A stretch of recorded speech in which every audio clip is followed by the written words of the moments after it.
Tuesday, January 10th, and I'm on my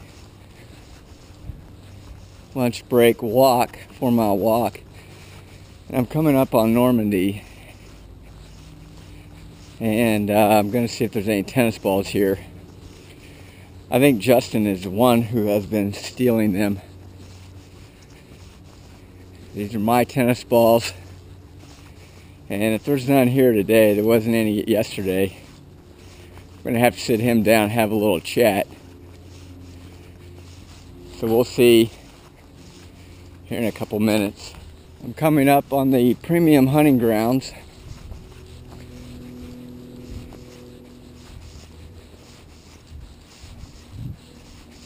It's a beautiful day. Just hope it can be a better day by finding a bunch of tennis balls today. You know, I used to always find tennis balls over here before Justin started working. And right now I don't see any yellow dots around here. Gee, I wonder what could have happened to all of them. Is it a coincidence that the balls have disappeared since Justin started working at Fisher Process? Look at this. There's no balls at all. None. As far as the eye can see, there are no tennis balls out here. I used to walk through here and pick up 5 to 8 per walk. And now, look at it, nothing. Nothing. Unbelievable. I can't believe it. And I know he's the one coming over here getting them, because I've interviewed people who are members of Normandy, and they tell me that a guy in a blue Ford pickup truck, fairly new, sits here till after the sun goes down, and then he comes out here with a flashlight and collects them all. He's getting all my tennis balls. Well, I'm going to have sit down and have a little talk with Justin and put the fear of God into him, because this has to stop. It can't go on any longer. I'm sick of this. He doesn't need it. He thinks he's some big shot because he's a LUTs expert, just because he's the only one that can understand LUTs. He thinks he's some big shot, and then he thinks he can come over here and steal all my tennis balls. It's ridiculous. I'll sit him down and have a talk with him. I'll set him straight. I can usually find some balls down here in the creek that roll down out of here, and see if there's any down here. Look at that.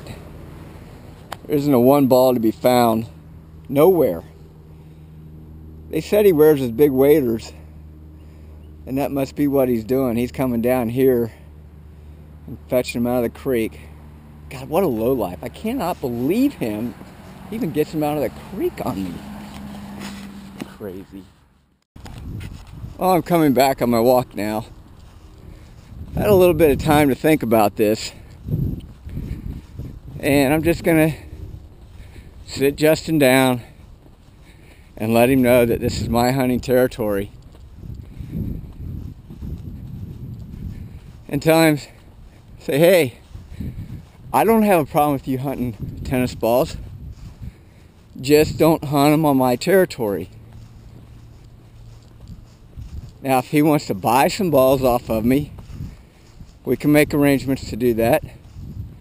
Could sell them to him for like $3 or $4 a piece. We both could make out on that deal. I know it sounds like a lot, but you have to realize that club over there is a very upscale private club with very upscale members, and they play with premium expensive balls. So that's what I'll do. Just sit him down, set him straight, everything will be okay. It's Wednesday, January 11th, and I'm out on my walk again at lunch.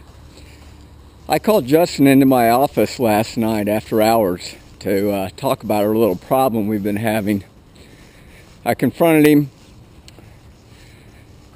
told him the evidence that I had, and he finally came clean with me. I came down pretty hard on him. My God, I thought he was gonna well up and cry. He was like trembling and everything, and he said he wouldn't be back over here again getting my balls. So I said, it better not happen again, Justin, because if it does, I mean, next time, you know, you're gonna have hell to pay. So we'll see if he's true to his word. I'm coming up onto my hunting territory now. We'll find out. All right, almost there. So this will be interesting. Hopefully the message sunk in with him, and well, it looks like it did. Looky there. I am back in business. I'm counting 1, 2, 3, 4, 5 balls. Look at him. The message did sink in with him. Put the fear of God into him, and look what happens. I am back in business.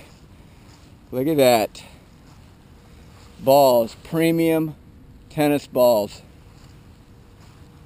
Back in business once again. And this is what I'm used to right here. Not the biggest find, but it's a pretty average find. So, looks like my persuasion paid off. Over and out. Well, you can see how nice of a country club this place is. Got a nice clubhouse over there. Plenty of storage area. Storage sheds. Nice little picnic area. Coming back from my walk, it looks like it could rain. I've been hearing thunder, which is kind of unusual in January.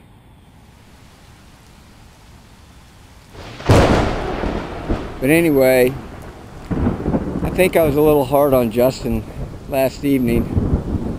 I just explained to him, I said, Justin, what you did is no different